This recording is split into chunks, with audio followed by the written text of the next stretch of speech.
আসসালামু আলাইকুম। ইমানি পরশ টাচ অফ ফেইথ চ্যানেলে আপনাকে স্বাগতম। আজ আমরা শুরু করতে যাচ্ছি লজিক্যাল রায়ান বইয়ের প্রথম পর্ব। আজকের পর্বের শিরোনাম একটি ধুলোমাখা ল্যাপটপ ও একজন অন্ধ স্রষ্টা। চলুন অডিও বুকের মাধ্যমে ডুব দেওয়া যাক যুক্তি আর বিশ্বাসের এক অনন্য ভুবনে। একটি ধুলোমাখা ল্যাপটপ ও একজন অন্ধ স্রষ্টা। সেদিন ভার্সিটির লাইব্রেরিতে বসে আমি একটা অ্যাসাইনমেন্ট রেডি করছিলাম। রায়ান জানালার পাশে বসে কি একটা বই পড়ছিল। হঠাৎ আমাদের বন্ধু আবরার ঝড়ের বেগে ঘরে ঢুকল।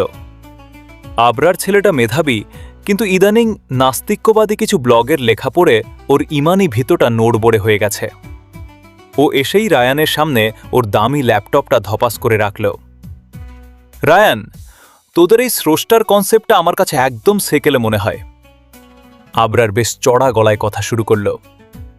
লাইব্রেরিয়ান আমাদের দিকে একবার আর চোখে তাকালেন। রায়ান বই থেকে চোখ না তুলেই শান্ত গলায় বলল, কেন রে, হঠাৎ এমন কি হলো যে স্রষ্টাকে তোর সেকেলে মনে হচ্ছে? আবরার ল্যাপটপটা দেখিয়ে বলল, এই যে দেখ, বিজ্ঞান এখন সব ব্যাখ্যা করতে পারে। মহাবিশ্বটা একটা বিশাল বিস্ফোরণ বা বিগ ব্যাংয়ের মাধ্যমে নিজে নিজেই তৈরি হয়েছে। এখানে কোনো বুদ্ধিমান স্রষ্টার হাত থাকার দরকার নেই। সব কিছু ন্যাচারাল সিলেকশন আর র্যান্ডমলি ঘটে গেছে। তুই কি এখনো বিশ্বাস করিস যে মেঘের উপর কেউ একজন বসে এই বিশাল জগৎ কন্ট্রোল করছে? রায়ান এবার বইটা বন্ধ করে আবরারের ল্যাপটপের দিকে তাকালো। ও একটু মুচকি হেসে বলল, আবরার, তোর এই ল্যাপটপটা তো বেশ দামি, তাই না? এটা কিভাবে তৈরি হয়েছে রে? আবরার অবাক হয়ে বলল, কিভাবে মানে? অ্যাপল কোম্পানি বানিয়েছে। শত শত ইঞ্জিনিয়ার এটার চিপসেট, হার্ডওয়্যার আর সফটওয়্যার ডিজাইন করেছে। রায়ান ল্যাপটপের ঢাকনাটা আলতো করে ছুঁয়ে বলল, না রে আবরার, আমি আসলে তোর সাথে একমত হতে পারছি না। আমার মনে হয় তোর এই ল্যাপটপটা আসলে নিজে নিজেই তৈরি হয়েছে। ধরো, একটা সিলিকনের খনিতে হঠাৎ একটা বজ্রপাত হলো, আর সেই তাপে সিলিকনগুলো গলে গিয়ে নিখুঁত একটা প্রসেসর হয়ে গেল। তারপর বাতাসের ঝাপটায় চারপাশের অ্যালুমিনিয়ামগুলো এসে বডি তৈরি করল। শেষে এক পশলা বৃষ্টির সাথে কিছু ইলেকট্রন এসে সফটওয়্যার হিসেবে লোড হয়ে গেল। সব কিছু একদম র্যান্ডমলি ঘটে গেছে। তুই কি এটা বিশ্বাস করিস? আবরার হো হো করে হেসে উঠল। রায়ান, তুই কি পাগল হয়ে গেছিস? একটা ল্যাপটপের ভেতরে যে পরিমাণ জটিল সার্কিট আর কোডিং আছে, তা কোনো বুদ্ধিমান কারিগর ছাড়া তৈরি হওয়া অসম্ভব। একটা বাচ্চাও জানে যে ডিজাইন থাকলে ডিজাইনার লাগে। রায়ান এবার তীক্ষ্ণ চোখে আবরারের দিকে তাকালো। আবরার, সামান্য একটা ল্যাপটপের ভেতরে কয়েকটা সার্কিট আর সিলিকন চিপ দেখে তুই বলছিস এটার পেছনে একজন বুদ্ধিমান ডিজাইনার থাকা অনিবার্য? অথচ এই ল্যাপটপের চেয়ে কোটিগুণ বেশি জটিল এই মহাবিশ্ব, যেখানে প্রতিটা নক্ষত্র নির্দিষ্ট কক্ষপথে ঘুরছে। আমাদের শরীরের প্রতিটা কোষ ল্যাপটপের চেয়েও বেশি ডাটা প্রসেস করছে। সেটা দেখে তুই বলছিস সব নিজে নিজে হয়ে গেছে? তুই একটা সামান্য মেশিনের পেছনে কারিগর খুঁজছিস, অথচ এই মহাজাগতিক মাস্টারপিসের পেছনে কাউকে দেখছিস না। এটা কি তোর যুক্তির চরম স্ববিরোধিতা নয়? আবরার কিছুক্ষণ চুপ করে রইল। ল্যাপটপের স্ক্রিনের রিফ্লেকশনে ওকে একটু বিচলিত দেখাল।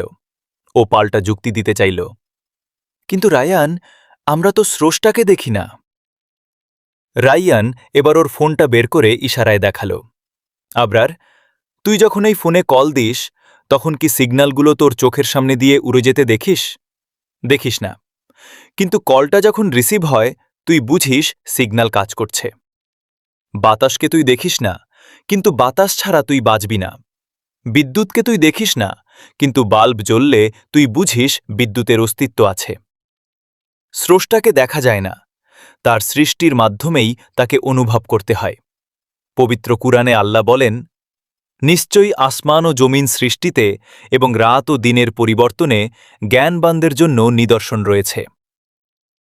আবরার একটা লম্বা শ্বাস নিল। রায়ান এবার ওর হাতের বই থেকে একটা হাদিস পড়ে শোনাল।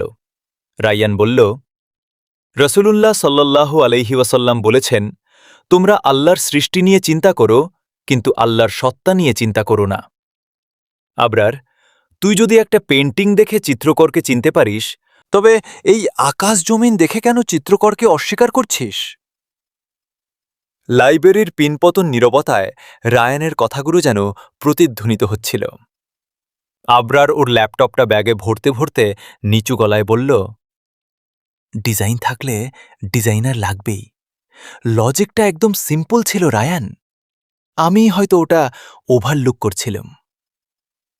আমরা লাইব্রেরি থেকে যখন বেরিয়ে আসছি তখন বিকেলের আকাশটা আজ রায়ানের যুক্তির মতোই পরিষ্কার মনে হচ্ছিল। রায়ান শুধু হাসল। ও জানত আবরারের মনের ল্যাপটপে নতুন এক কোডিং শুরু হয়ে গেছে। লজিক্যাল রায়ান বইয়ের আজকের পর্বটি এখানেই শেষ হল। এই পর্বটি আপনার চিন্তার জগতে কেমন প্রভাব ফেলেছে তা আমাদের কমেন্ট করে জানাতে ভুলবেন না। পরবর্তী পর্বগুলো সবার আগে শুনতে এবং সত্যের পথে আমাদের এই যাত্রায় সঙ্গী হতে ইমানি পরশ টাচ অফ ফেইথ চ্যানেলটি এখনই সাবস্ক্রাইব করে রাখুন। আগামী পর্বে আবারও কথা হবে ইনশাআল্লাহ। ততক্ষণ পর্যন্ত ভালো থাকুন, সুস্থ থাকুন।